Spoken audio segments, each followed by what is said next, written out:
In the fire, they will come a leader. Oh, Jesus, Gambhira. అరే ఆగండి మావా bros, వీడియోలోకి వెళ్లే ముందు ఒకే ఒక చిన్న రిక్వెస్ట్, మన వీడియోని లైక్ చేయకుంటే లైక్, సబ్స్క్రైబ్ చేయకుంటే సబ్స్క్రైబ్, వట్టిగానే గుర్తుపడేయండి. ఇక మొదలెడదామా?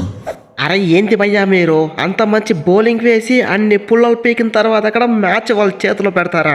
అరే ఒకటా రెండా, ఏకంగా 4 పుల్లలు పీకిన, మరి ఒకే ఓవర్ లో 3 పుల్లలు. ఈ షార్ట్లీ బౌలింగ్ కి నీ అవ్వ ఇండియా బ్యాటర్ ని వణికేలా చేశా. అంత చేసి కూడా ఏం ప్రయోజనం లేకుండా పోయింది. వాళ్ళ కొట్టిందే 160 రన్స్. ఒక్క ఓవర్ కి 8 రన్లు కొట్టింటే అక్కడ ఈజీగా మ్యాచ్ గెలిచే వాళ్ళము. కానీ మీరు మాత్రం వాళ్ళకన్నా ఎక్కువ పుల్లలు ఇచ్చి మ్యాచ్ అంతా చెడగొట్టేశారు.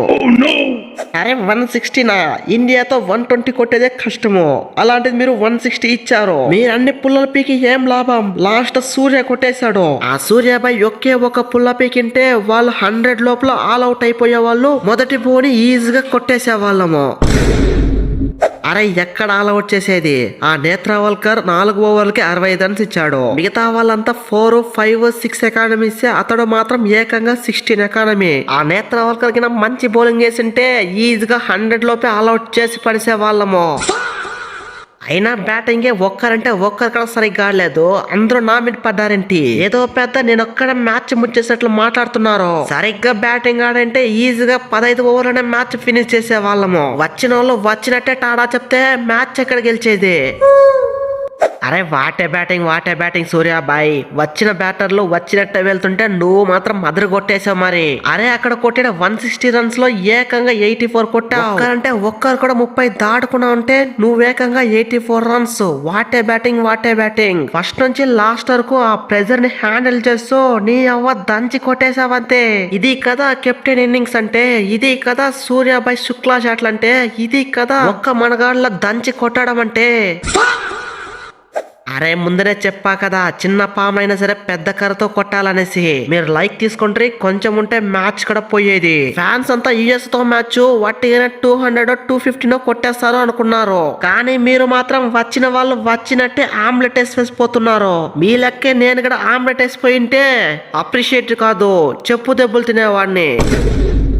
అరే లైక్ తీసుకో సూర్యాబాయ్. ఫస్ట్ మ్యాచ్ కదా, 0 దేవునికి ఇచ్చేసా. నెక్స్ట్ మ్యాచ్ నుంచి చూపిస్తా ఈ అభిషేక్ శర్మ వీర తాండవేమేంటో. అరే తెలుసు కదా ఈ అభిషేక్ శర్మ ఒక్కసారి ఫామ్ లోకి వస్తే మ్యాచ్ మొత్తం వారు 1 సైడ్ అవుతుందని. అయినా మన బ్యాటర్లు మంచి ఫామ్ లో లేకపోయినా బౌలర్లు మాత్రం సరైన ఫామ్ కు వచ్చారు. ఎక్స్పెషల్లీ మియాబాయ్ అయితే అద్దరు కొట్టేశాడు. మరి అరే అది ఏమైనా బౌలింగా? నీ అవ్వ ఒకటే రెండా, ఏకంగా 3 పుల్లలు. 2వ ఓవర్ లో మొదటి పుల్ల పీకి ఇండియాకి కొంచెం కాన్ఫిడెన్స్ తెప్పించాడు. అలాగే అదే ఫామ్ తో హర్షదీప్ అయితే ఇంకొక పుల్ల పీకేసి ఇండియాని కొంచెం సేఫ్ చేసేసాడు. అలాగే ఒక్కరు పడితే ఒక్కరు వట్టిగానే పుల్లలు పీకి మ్యాచ్ ని వారు 1 సైడ్ లో గెలిపించారు. అరే ఎక్కడో హాలిడేస్ పోయి చిల్లు కొట్టాల్సిన వాడిని, కానీ సడన్ గా హర్షిత్ రాణా ఇంజర్ కావడం, స్క్వాడ్ లో ఈ మియాబాయ్ యాడ్ కావడం, అలాగే బూమ్రా హెల్త్ ఇష్యూ వల్ల మ్యాచ్ లో అడుగు పెట్టడం, అలాగే ఈ మియాబాయ్ 3 పుల్లలు వట్టిగానే పీకడం, ఇదంతా మియా మ్యాజిక్ కాదు, గాడ్స్ మ్యాజిక్. అరే ఫస్ట్ మ్యాచ్ ఎలాగో బోని అయితే కొట్టేసాం. నెక్స్ట్ మ్యాచ్ అన్నా కొంచెం చూసి ఆడండి, లేకపోతే ఫైనల్ అడుగు పెట్టడం కాదు, లీగ్ స్టేజ్ లో ఎలిమినేట్ అవ్వాల్సి వస్తుంది. అదే నాన్న వీడియో నచ్చితే వీడియోని గట్టిగా లైక్ చేయరా, అలాగే సబ్స్క్రైబ్ చేయడం మాత్రం మర్చిపోకరా నాన్న. మళ్ళీ ఇంకొక వీడియోలో కలుసుకుందాం రా. అంతవరకు టాటా రా నాన్న.